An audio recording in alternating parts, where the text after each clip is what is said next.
So who's your favourite rapper? Who's your biggest influence on the rap side of things then? It's hard to put it down to one. Cass is Dead is definitely up there. Gets. I love Gets. Yeah. I just love Gets' you. flows and stuff is just out of this world, you know.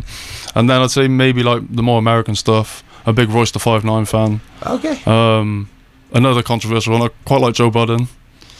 But what? Yeah, no, not that. But I like this like mood music sort of era where like. This is the Wordlife show on Ujima Radio. Now let's fight back, so hold tight my hands and in synchrony, sing with me, I hope you like to dance.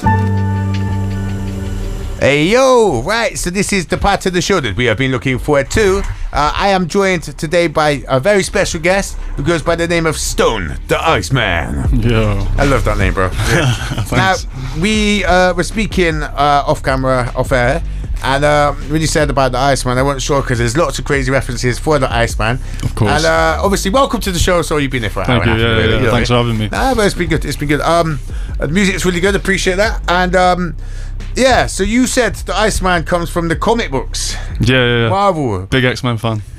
Maybe do a cheesy grin there because it could have been a lot worse, Iceman. Yeah. Iceman from and if you ever played, is it X-Men Children of the Atom and stuff like that? I haven't played that one, bro. I'm telling you, it's the best fighting game ever made. Really? And Iceman's the best character in that game. So yeah, props. I'm gonna go to a bit of history, introduce you to our audience and stuff like that.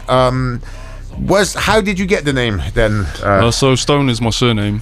Yeah. When I started out, Stone was just the name, like on its own. Yeah. That made it really hard for anyone to find my music because of how many artists called Stone, obviously. There's like 4 in Bristol. Yeah. And the Iceman was always just like a nickname I sort of had whilst rapping. And yeah, it just thought it made sense to sort of combine the two, really. But it is a bit of a mouthful, but. Yeah, but at the same time, it helps with Google optimization. Yeah, definitely, yeah. I mean, it does make you sound a bit like a serial killer. Yeah. Well, I've had a lot of people think I'm like a metal band or something like that, yeah. So, yeah. I mean, there is a bit of a crossover, you know. I think on the Wordlife show, we're all about endorsing all kinds of the spectrum of music and hip-hop and everything like that. Yeah. And I think, you know, you said your influences were quite rock and that sort of style. Yeah. I mean, who would you say your biggest influence is? Ooh. I say Slipknot was my favourite band. See what I'm saying about the rock stuff? Yeah. For real, that's your favourite rock band? Yeah. Really? Yeah. I don't know. You kind of there's probably some other ones that you think you'd pull the same face at as well. Like, yeah, go on, try me. It's a bit controversial now, I think, but Marilyn Manson, I used to really like. Yeah, not as bad as Slipknot. I think he was kind of like the shock horror kind of done weird, odd things. Very odd things. Very odd things. Trying to detach from the person, I think, a bit more than. Yeah, I don't know if you can. True. I haven't listened to him in a while for that reason. Yeah, but Slipknot, I mean, they're not as good now.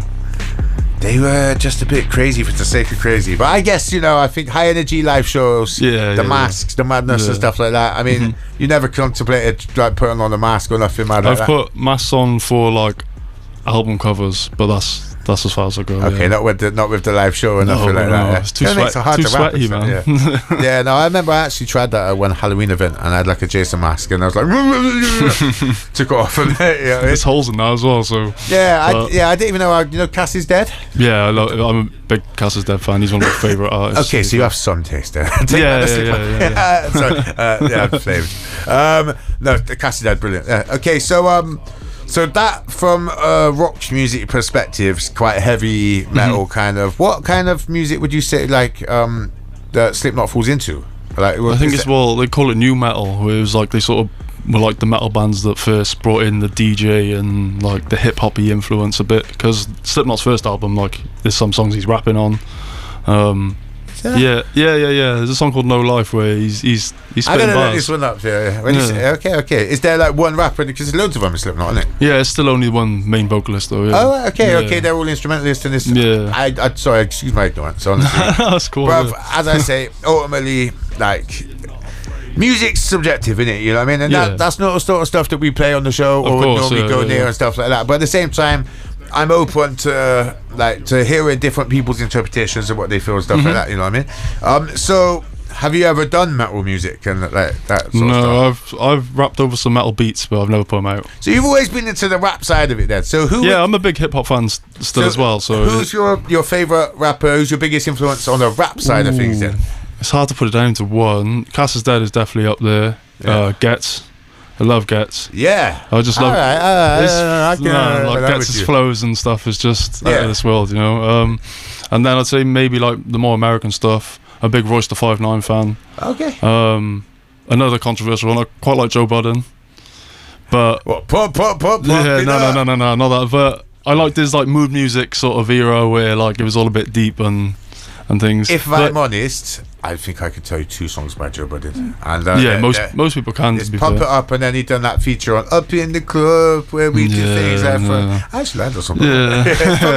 It's more his undergroundy sort of like boom bap stuff where he was like a bit more gangstery with it, I suppose. Okay, the reason why he thinks he's able to give all these opinions on music now then is because he done that side of stuff. I should probably pay more attention. Right, so today I've got Slipknot rapping and I've got Joe Budden and I've got to listen to it. But is there anyone that you would say does like a crossover between the two, like what you do, which is a bit more horror movie-esque, a bit more like, because you're not like horrorcore, because there was an era of horrorcore and I don't think you fit into that horrorcore. I think you're more artistic than that, if that makes sense, you know what I mean? Yeah, I don't think like lyrically we're like the same as like that horrorcore sort of shock value thing. I think there was very played out a bit now, but whereas I think there's space for your sort of stuff. I think I don't think there's like an artist similar to me that I listen to though. It's more like I like the metal elements, I like the rave elements, like I'm a big D&B fan. But combine that with say someone like Gets and you're having someone flow a bit mad over like a really heavy beat. It's just like I don't think I've heard Gets on D&B. No, but it's more like if I put Gets on like one of those like trap metal-y beats, he'd do it with the grime flows, you know what I mean? It's just like I reckon that'd be dope. He's like, he gets the fast stuff really well, and his animation's really good. Good influences, you know. I think it's a mix, but that mix, but you know, you got to be eclectic nowadays, you know. So I understand you're like 5 projects deep. You're not a newbie to this, you know what I mean? So I know you've done some kind of scarier Halloween-y themed stuff. Which, you know, I mean, our audience, like, as I say, we've got a very eclectic bunch, you know what I mean? Some people might like the scarier horror-based stuff, so I'm not going to shy away from that. It's definitely not for everyone, but yeah. I mean, look, I think you niche stuff sometimes and you do reduce your audience and your reach, but at the same time you could get a very dedicated core fan base that love that stuff, so you know, I think it's positive. I think so there was, you say, also 2 boom bappy albums. So what are they called? There's one called It's Piff in it. I mean, that is a hip hop name. That was very sort of like jazzier boom bap beats. I had a lot of features on that one from like around Newport. And then the other one was Pocket Full of Stones, which was boom bappy, but it was a bit more. The beats were less classic, I would say, boom bap. It was a bit more new wave. Okay, so is there a certain producer you work with, or anyone in particular? Multiple, really. I do surf beat styles a lot. It's just, I like to hear. Like, I can make beats at a very basic level, but it's like I like to catch a beat and like it take me somewhere. Have you rapped over your own stuff yet? I started out doing that, but I just prefer finding beats. I think it's just, and then I can proper focus on like the lyrical side and just the recording and stuff. I think as well you like the heavy instrumentation-y sort of stuff as well, maybe in it. So like, unless you're going to play loads of instruments yourself, I guess. There's that. Okay. Now we chatting about like performances and stuff like that. You said you've done some stuff before. And is there one that's coming up? You said, was it in Newport? Cardiff. 18th of April at the Moon. That's dope still. But you said that's a mixed genre sort of event, I think there's like, I'm not sure if the DJs are like tech housey sort of thing, that they're sort of like closing the show.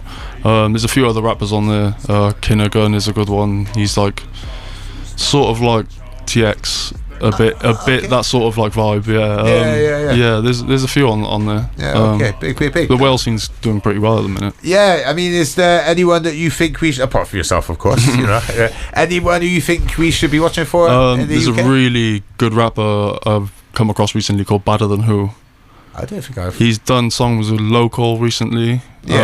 He's pretty like grimy and stuff, but very cool, very like hard hitting stuff. But I love that. I can look at. So I got 3 people to look at today. Go on, props. But I mean, right, we haven't got loads and loads of time left of the interview. But as I say, I wanted to touch about like history and stuff like that and yourself. So was there anything in particular that I've missed out, or anything that you wanted to? I suppose not. It's just maybe like my background, where I come from, Newport, you know, South Wales. Yeah, I guess that has a big influence on my music. Just sort of like the area I've obviously grew up in. Yeah, I mean, Newport's had quite a big development, hasn't it? Yeah, it gets better slowly. It's just you can't seem to hold the shot down in Newport. It's a problem. Yeah. Yeah, it's a lovely place. I went there together. Home is home anyway, Well, look, I think I'm looking forward to the live performance part of the show. Ultimately, I think that's going to be dope. So I think what we got to do is we're going to go into some commercial breaks. Okay, cool. And then after that, it's on. Yeah. Oh, it's on. Are you ready for the live performing part? Right. Before we go into that, can you let them know where they can find your music, etc. online? Yeah, please? if you search me, Stone the Iceman, everywhere, you will find me on all socials and all streaming platforms. But I do have a bone to pick. Apple Music. I put a request in to change my name 2 years ago. It's never happened. What is it on there as? Yeah, so it's just Stone. Yeah, but you go on the profile, it's my music, it's other Stone that, it's his music on. I've endless emails. It's never worked. So. Everywhere. Yeah. No, bro, honestly, thank you for coming on. It's been a really good show, and I really appreciate it. And I'm looking forward to this live part. All right? Come on, yeah. So I'm going to go into the commercial breaks. I don't believe we have loads. So everyone who's listening in, stick around. We'll be back after this.